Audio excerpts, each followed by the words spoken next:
जय हिंद दोस्तों। भारत की जमीन से महज 1200 किलोमीटर दूर बसा 5 लाख आबादी वाला छोटा सा देश जो अपने खूबसूरत आइलैंड्स के लिए जाना जाता है। बॉलीवुड सेलिब्रिटी काम से छुट्टी मिलते ही अक्सर वहीं घूमते पाए जाते हैं। हम बात कर रहे हैं मालदीव की। इन दिनों ये देश राजनीतिक वजहों से चर्चा में है। मालदीव के राष्ट्रपति चुनाव में मोहम्मद मोइजू की जीत हुई है। मोहम्मद मोइजू चीन समर्थक माने जाते हैं और उन्होंने अपने पहले ही बयान में ये साबित कर दिया। मोइजू ने कहा कि वो अपने चुनावी वादे पर डटे हुए हैं और भारतीय सेना को मालदीव के आर्किपेलागो आइलैंड से हटाएंगे। भारत और मालदीव की दोस्ती काफी पुरानी है। 1988 में राजीव गांधी ने सेना भेजकर मौमून अब्दुल गयूम की सरकार को बचाया था। 2004 में जब सुनामी आई तो भारत का ही पहला प्लेन मदद लेकर पहुंचा था। कोरोना महामारी के समय भारत ने मालदीव को कोविशील्ड वैक्सीन गिफ्ट के तौर पर दी थी। आज हम जानेंगे मालदीव के नए राष्ट्रपति का रुख भारत के लिए चिंता का विषय क्यों है। भारत का समर्थन करने वाले देश अब सेना बाहर करने की बात क्यों कर रहा है, तो चलिए जानते हैं। मालदीव में 2 साल पहले शुरू हुआ इंडिया आउट कैंपेन। 2018 की बात है। चीन के करीबी और पीपीएम के नेता राष्ट्रपति अब्दुल्लाह यामीन राष्ट्रपति चुनाव हार जाते हैं। बाद में उन्हें हवालेबाजी और $1 अरब के सरकारी धन का दुरुपयोग करने का दोषी पाया गया। 2019 में यामीन को 5 साल की सजा हुई। नए राष्ट्रपति बने इब्राहिम मोहम्मद सोलिह जो इंडिया फर्स्ट की पॉलिसी पर चलते थे। कोरोना के चलते यामीन की जेल की सजा को नजरबंदी में बदल दिया गया। नवंबर 2021 में यामीन के खिलाफ लगे सारे आरोप खारिज कर दिए गए और 30 नवंबर को रिहा कर दिया गया। इसके बाद उनका दोबारा राजनीतिक में आने का रास्ता भी साफ हो गया। इसके बाद वह चुनाव प्रचार में जुट गए और अक्सर अपने भाषणों में लोगों से अपील करने लगे कि अपने घरों की दीवारों पर इंडिया आउट लिखें। 2023 के राष्ट्रपति चुनाव में मोहम्मद सोलिह के खिलाफ मोहम्मद मोइजू ने दावेदारी पेश की। उन्होंने मालदीव में कथित भारतीय सेना की उपस्थिति के खिलाफ इंडिया आउट का नारा दिया और इसे लेकर कई विरोध प्रदर्शन भी आयोजित किए। यह अभियान इस बात पर आधारित था कि भारतीय सैनिकों की मौजूदगी मालदीव की संप्रभुता के लिए खतरा है। कुछ दिनों पहले मालदीव के राष्ट्रपति चुनाव के नतीजे आए। चुनाव में प्रोग्रेसिव पार्टी ऑफ मालदीव यानी पीपीएम के नेता मोहम्मद मोइजू की जीत हुई। पीपीएम गठबंधन को चीन के साथ करीबी रिश्तों के लिए जाना जाता है। मोइजू की जीत के साथ ही ये अटकलें तेज हो गयी कि अब तक मौजूदा राष्ट्रपति इब्राहिम मोहम्मद सोलिह की इंडिया फर्स्ट पॉलिसी वाले मालदीव का रुख बदल जाएगा और ये भारत के लिए परेशानी बन सकता है। चीन के समर्थक मोइजू को चुनाव जीतने पर प्रधानमंत्री नरेंद्र मोदी ने रविवार को बधाई भी दी। उन्होंने ट्वीट करके लिखा, मालदीव के राष्ट्रपति चुने जाने पर डॉक्टर मोहम्मद मोइजू को बधाई। भारत मालदीव के साथ द्विपक्षीय संबंधों को मजबूत करने और हिंद महासागर क्षेत्र में सहयोग बढ़ाने के लिए प्रतिबद्ध है। इसके एक दिन बाद ही मालदीव के नवनिर्वाचित राष्ट्रपति मोइजू ने अपने समर्थकों को संबोधित किया। उन्होंने कहा कि वह अपने चुनावी वादे पर डटे हुए हैं और भारतीय सेना को मालदीव के आर्किपेलागो आइलैंड से हटाएंगे। मोइजू ने यह भी कहा कि विदेशी सेना की वापसी तय नियमों के तहत होगी और जिनका सहयोग जरूरी होगा उन्हें इस प्रक्रिया में शामिल किया जाएगा। मालदीव में भारतीय सेना कर क्या रही है? भारत ने मेडिकल इवैक्यूएशन और हिंद महासागर में समुद्री निगरानी में मदद के लिए मालदीव को 2 हेलीकॉप्टर और 1 डोर्नियर विमान दान में दिया था। इस समय मालदीव में तैनात 75 भारतीय सैनिकों में से अधिकांश विमान के रखरखाव और ऑपरेट करते हैं। भारतीय सेना लंबे समय से मालदीव में है, इसमें कुछ भी नया नहीं है।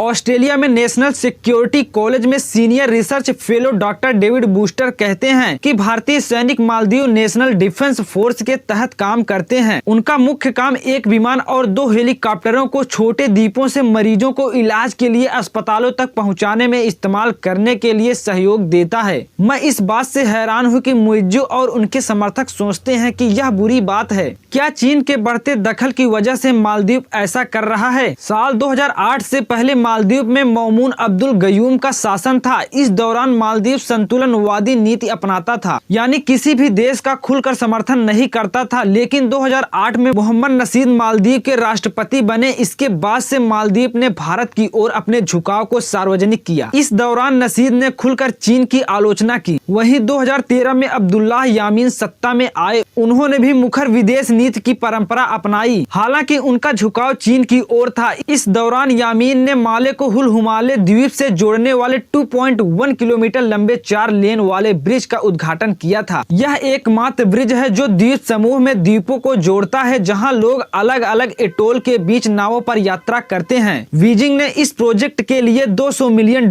दिए। सालों तक चीन को इस छोटे से देश में कोई दिलचस्पी नहीं थी, यहाँ तक कि 2012 तक मालदीव में चीन का एक भी दूतावास नहीं था। हालांकि यामीन की सरकार के एक फैसले से सब कुछ बदल गया। यह फैसला फ्री ट्रेड एग्रीमेंट यानी EFTA पर समझौते का था। इससे मालदीव से होने वाले मछली के निर्यात पर से शुल्क लगना बंद हो गया और द्वीप समूह को चीनी वस्तुओं और सेवाओं के लिए खोल दिया गया। चीन ने मालदीव में अन्य प्रोजेक्ट के अलावा ब्रिज और एक एयरपोर्ट बनाने के लिए $1 अरब से अधिक का कर्ज दिया। साल 2018 में फिर मालदीव की विदेशी नीति भारत की ओर मुड़ गई। राष्ट्रपति इब्राहिम मोहम्मद सोलिह की सत्ता में आते ही भारत और मालदीव फिर से पास आ गए। सोलिह की सरकार ने यामीन पर देश को चीनी कर्ज के जाल में फंसाने का आरोप लगाया।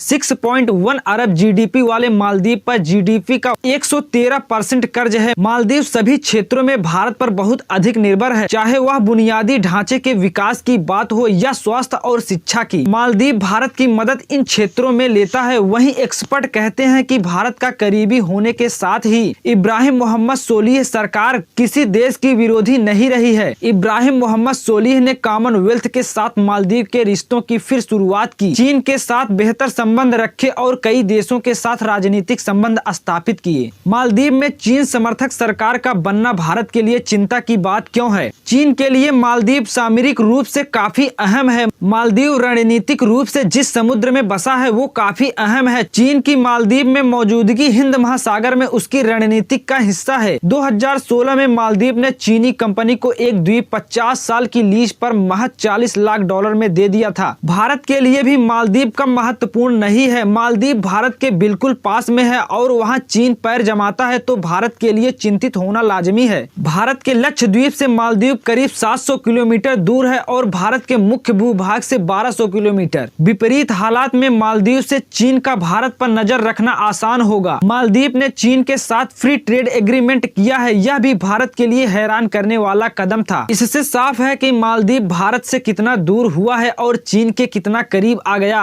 अब आखिर में भारत मालदीव की दोस्ती से जुड़ा 35 साल पुराना एक किस्सा। 3 नवंबर 1988 को बात है। मालदीव के राष्ट्रपति मौमून अब्दुल गयूम भारत यात्रा पर आ रहे थे, लेकिन ऐन वक्त पर यह दौरा रद्द हो गया। गयूम के खिलाफ विद्रोह की योजना बन रही थी। इसका प्लान मालदीव के व्यापारी अब्दुल्लाह लुथूपी और उसके साथी सिक्का अहमद इस्माइल मानिक ने बनाया था। लुथूपी ने बगावत को अंजाम देने के लिए श्रीलंका की तमिल विद्रोही संगठन People's Liberation Organisation of Tamil Eelam के उग्रवादी का सहारा लिया। इसी दिन हथियारबंद उग्रवादियों ने राजधानी माले की सरकारी इमारतों को अपने कब्जे में ले लिया। इसकी भनक पाते ही राष्ट्रपति गयूम सेफ हाउस में चले गए। उन्होंने भारतीय PM राजीव गांधी से सेना भेजने की अपील की। इसके बाद राजीव गांधी ने मदद का आदेश दिया। सबसे पहले सेना ने माले के एयरपोर्ट को अपने नियंत्रण में लिया और राष्ट्रपति गयूम को सिक्योर किया। इसके बाद सेना माले से उग्रवादियों को खदेड़ने लगी। 2 दिन के अंदर यह ऑपरेशन खत्म हुआ। इसे नाम दिया गया ऑपरेशन कैक्टस। इस ऑपरेशन के जरिए गयूम का तख्ता पलट करने की कोशिश नाकाम कर दी गई। दोस्तों, भले ही मालदीव का ये राष्ट्रपति एंटी इंडिया है, लेकिन इंडियन गवर्नमेंट को कोई ऐसा कदम उठाना चाहिए जिससे चाइना मालदीव में घुस न पाए, क्योंकि चाइना का घुसने का मतलब इंडिया को खतरा। दोस्तों, आपकी क्या राय है कमेंट में जरूर बताइए। ऐसी ही इन्फॉर्मेटिव और नॉलेजेबल वीडियो के लिए हमारे यूट्यूब चैनल को सब्सक्राइब करके फेसबुक और इंस्टाग्राम पेज को फॉलो करना मत भूलिएगा। मिलते हैं अगली वीडियो में, तब तक के लिए जय हिंद, वंदे मातरम।